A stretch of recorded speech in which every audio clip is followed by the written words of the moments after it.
ফুল হয় কিন্তু ফল হয় না, অনেক বড় সমস্যা বাগানীদের জন্য। শশা গাছেও এই প্রবলেমটা অনেকেই ফেস করে থাকেন। তো আজকে আমি সেই বিষয় নিয়ে কথা বলবো।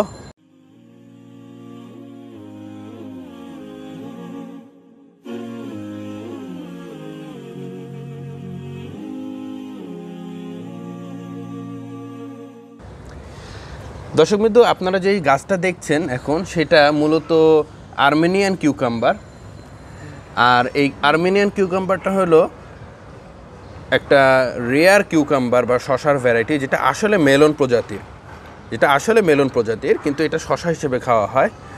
এই জন্য এটা অত্যন্ত বিখ্যাত এবং একটা রেয়ার জাত। স্নেক মেলন নামে অনেকে এটাকে চিনে থাকে। আজকে আমরা এই গাছের মাধ্যমেই দেখাবো কিভাবে শশা গাছের ফলন বাড়ানো যায়। প্রথম বিষয় হলো শশা গাছ পুরুষ এবং স্ত্রী ফুল আলাদা। আপনারা যদি খেয়াল করে দেখেন, এখানে এই ফুলটার মধ্যে শশা আছে, এই যে দেখা যাচ্ছে এটা শশা। আর অন্যান্য অনেক ফুল আছে যেটা শশা না, এই যে নর্মাল ফুল, নিচের অংশ দেখেন কোনো শশা নাই, এগুলোকে বলে পুরুষ ফুল। আর এই যে দেখতে পাচ্ছেন শশা সহ ফুল, এটাকে বলে স্ত্রী ফুল। এই ফুলগুলোই মূলত শশা হবে।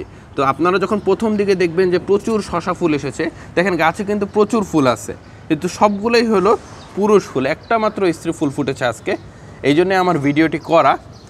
তো এই স্ত্রী ফুল থেকেই শশা হবে, অন্যান্য কোনো ফুল থেকে শশা হবে না। তবে এই স্ত্রী ফুল থেকে শশা হওয়ার জন্য অবশ্যই আপনাকে পরাগায়ন করে দিতে হবে। পোকামাকড়ের মাধ্যমে মূলত এই পরাগায়নটা হয়ে থাকে, তো বাতাসের মাধ্যমেও মাঝে মধ্যে হয়। আর এটা আপনি কৃত্রিমভাবে হাত পরাগায়ন করে দিতে পারেন। এই জন্য আপনি একটা পুরুষ ফুল ছিঁড়ে নেবেন, যেটা নিচে কোনো রকম কোনো শশা নেই। এবার আপনি ফুলটা পাপড়িগুলো ছিঁড়ে নেবেন। দেখেন, আপনি সাবধানে ছিঁড়বেন যাতে ফুলের ভিতরের অংশটা ইনট্যাক্ট থাকে। এই দেখেন, ভিতরের অংশটা ইনট্যাক্ট আছে। আপনি চাইলে একটি রং তুলি দিয়ে ভিতরের এই যে পরাগরেণুগুলো নিয়ে নিতে পারেন। এখানে পরাগদণ্ড আছে, পরাগদণ্ডের উপরে দেখেন কিছু পরাগরেণু আছে। মূলত আমরা এই পরাগরেণুগুলো খুবই সাবধানে এই স্ত্রী ফুলের ভিতরে গর্ভদণ্ড আছে, এই গর্ভদণ্ডের উপরে এটা লাগিয়ে দিব, তাহলে কিন্তু ফল হয়ে যাবে। এটা খুব সাবধানে লাগাতে হবে যাতে গর্ভদণ্ড আঘাতপ্রাপ্ত না হয় বা স্ত্রী ফুল ঝরে না পড়ে। এটার জন্য সবচেয়ে ভালো হলো একটা তুলি ব্যবহার করালাম। এই হয়ে গেল আমাদের। এই যখন পরাগায়ন হয়ে যাবে, এই পরাগায়ন হয়ে গেলে এখান থেকে শশা হবে।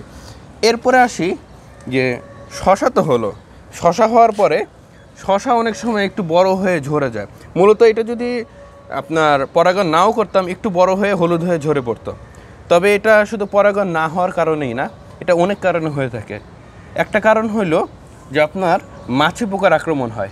মাছি পোকার আক্রমণ হলে শশার এখানে যেটা করে, মাছি পোকা ছিদ্র করবে, মাছি পোকা ছিদ্র করে ডিম পারবে এবং সেখান থেকে আসলে শশাটা আস্তে আস্তে এই পোকাগুলো যখন বংশ বিস্তার করবে, শশাটাকে নষ্ট করে ফেলবে, হলুদ হয়ে যাবে এবং শশাটা পড়ে যাবে।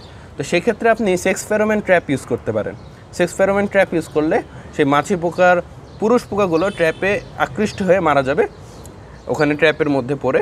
আর স্ত্রী পোকার যদি ডিম পারেও, সেগুলো নিষিক্ত না হওয়ার কারণে ডিম থেকে বাচ্চা বের হবে না, ফলে আপনার ফলটা নষ্ট হবে না। আরেকটা যেটা বিষ ইউজ করা হয় সেটা হলো সবিক্রন জাতীয় বিষ যেটা আছে। সবিক্রন হইল আপনার সিনজেন্টা কোম্পানির। এই জাতীয় বিষগুলো দিলে আপনার এই পোকাটা দমন হয়। তবে ফলের মধ্যে পোকা না দেওয়া, মানে এ ধরনের বিষ না দেওয়াই ভালো। একেবারে যদি অ্যাকিউট কোনো মানে বিস্তার না থাকে পোকার, তাহলে সেক্ষেত্রে আমরা যা সেক্স ফেরোমন ট্র্যাপ দিই, সুন্দরভাবে এটা দমন করতে পারি। তবে সেক্স ফেরোমন ট্র্যাপ স্ত্রী ফুল আসার সময় দিলে হবে না, এটা যখন পুরুষ ফুল ফোটা শুরু করে, অর্থাৎ প্রায় 10-12 দিন আগেই ফোটা শুরু হয়ে গেছিলো ফুল, তখনই দিতে হতো। তো এটা হলো একটা বিষয়। এবার আরেকটা বিষয় হলো যে ফুল পড়ে যাওয়ার আরেকটা কারণ হলো, বা পরাগায়ন না হওয়ার আরেকটা কারণ হলো বোরনের অভাব। তো সেক্ষেত্রে আপনি বোরন স্প্রে করলে ভালো ফলাফল পাবেন। বাজারে অনেক ধরনের সলুবল বোরন পাওয়া যায়, এটা একটা কোম্পানির সলুবল বোরন। আপনি সিনজেন্টার বিঙ্গোটা পাইলে ইউজ করতে পারেন, ওটা অনেক ভালো। আর এছাড়াও আরও অনেক কোম্পানি সলুবল বোরন ইউজ করে। তো এটা যেমন লিবরেল বোরন হিসেবে বিক্রি হচ্ছে। তো সেই সলুবল বোরন পানিতে আপনি মিশিয়ে স্প্রে করে দিতে পারেন পুরো গাছে, পাতার উপরে নিচে স্প্রে করে দিবেন, তাহলে কিন্তু আপনার ফলনটা বেড়ে যাবে। আরেকটা জিনিস আছে প্রোটোজিম। প্রোটোজিম মূলত একটা জৈব উজ্জীবক, এটা শৈবাল থেকে তৈরি হয়। এটা একটা জৈব পদার্থ বলা হয়ে থাকে। এটা আপনার শৈবাল বা সিউইড যেটাকে বলে, অনেকে সিউইড এক্সট্রাক্ট খুঁজেন, এটা মূলত আসলে সিউইড এক্সট্রাক্ট। সেই সিউইড এক্সট্রাক্টটা সিনজেন্টা কোম্পানির। এইটা আপনি যখন গাছ ছোট থাকবে, চারা অবস্থায় থাকবে, তখন একবার স্প্রে করবেন। আর ফুল যখন ফোটা শুরু হবে, 2-4টা ফুল ফুটে যাবে, অর্থাৎ গাছের প্রায় অর্ধেকের মতো ফুল, মানে পুরুষ ফুল ফুটে গেছে, স্ত্রী ফুল এসে পড়ছে, যেমন এই গাছে আমি গত পরশু দিন স্প্রে করে দিয়েছি, আজকে স্ত্রী ফুল প্রথম ফুটলো। তো এরকম একটা পর্যায়ে স্প্রে করে দিলে তখন ফুল থেকে ফল ধারণ ক্ষমতা যেটা, সেটা বেড়ে যায়, তার মানে আপনার ফলনটা বেশি নিশ্চিত হয়। তো এই ছিল আপনার গাছের ফলন বাড়ানোর উপায়। আপনারা যদি এই পদ্ধতিগুলো অবলম্বন করেন তাহলে গাছের ফলন বাড়বে। আর পোকামাকড় থেকে অবশ্যই আপনার গাছকে সেফ রাখতে হবে, নিয়মিত খাবার দিতে হবে, অন্যান্য খাবার যেগুলো আছে, তাহলে গাছের ফলন ভালো হবে, সুন্দর হবে, বড় হবে। মূলত এটাই ছিল আজকের মেইন পার্ট, যে আপনি কিভাবে শশা গাছে কৃত্রিম হাত পরাগায়ন করে আপনি ফলন নিশ্চিত করতে পারেন, এবং কিভাবে শশা গাছকে মাছি পোকার আক্রমণ থেকে নিরাপদ রাখতে পারেন, এবং শশা গাছে বোরন জাতীয় অভাব দমন করতে পারেন, এবং এই প্রোটোজিম বা জৈব উদ্দীপক ব্যবহার করে ফসলের ফলন বাড়াইতে পারেন। তো ধন্যবাদ সবাইকে, ভালো থাকবেন, আসসালামু আলাইকুম।